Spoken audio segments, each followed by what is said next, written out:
That sounds like we need. Now, if we were at Channel 3, you'll hear just a little bit better. This is Ramona Robinson, working with kids, family. Her smile, she is everywhere. Let's give her another great big hand.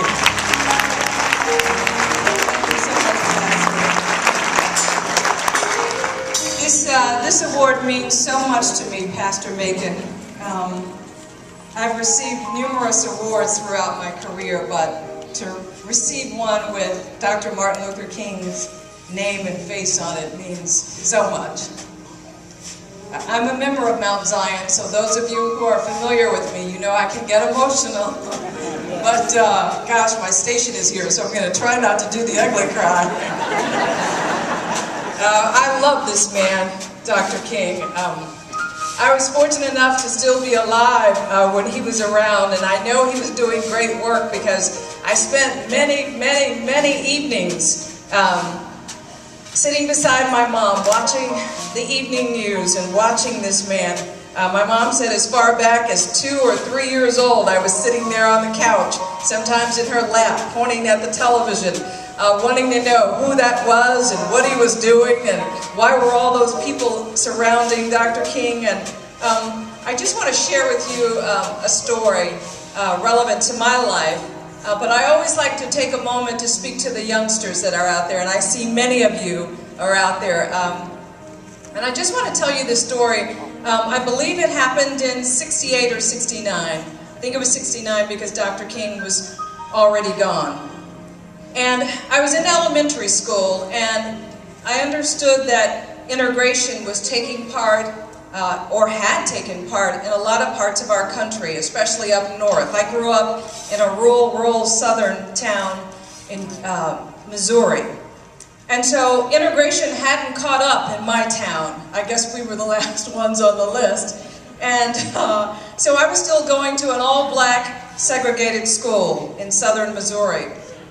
And I remember when integration was about to come to our town, they decided to have a little test. And they took the top % of all the black students in my school, and they wanted to integrate us in the white school to see how it would work. And I was one of those top 10% of the kids that were bused to a nearby white school. And I remember telling my mom, I don't want to go, I'm scared, I want to stay home, I want to stay with my other sisters. And she said, no, you have to go. This is what Dr. King fought for. He fought for you to be able to go to school with little white boys and little white girls. And you're going to get on that bus and you're going to go to that school. It's better. You'll have good books and supplies and you'll learn something. And I remember my first day at school. I was so scared. And it was me and maybe another black girl and 3 or 4 black boys. And I remember it so vividly. Walking into a school, and the looks on the faces of people said that you're not welcome. We don't want you here.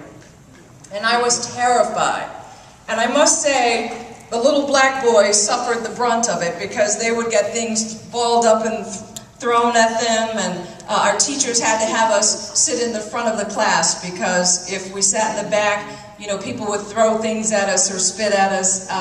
And I remember every day I would go out to recess. All the kids would have to go out to recess. You couldn't stay indoors. And I would end up standing next to the exterior of the building or standing next to one of the teachers because none of the white kids would play with us. And so every day I did this. And I'd run home and tell my mom, well, it's not like Dr. King said. Little white boys and little white girls don't want to play with us. And she would still send me back. He died, and she'd be preaching, you go back to that school and you're going to learn something. I don't care if they don't play with you. So it wasn't a happy time for me.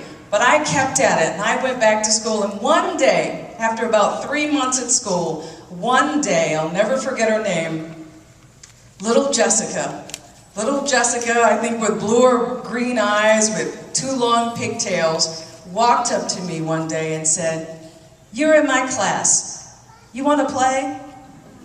And that was a defining moment in my life. And Jessica lost some friends that day because people said, you're playing with a black girl.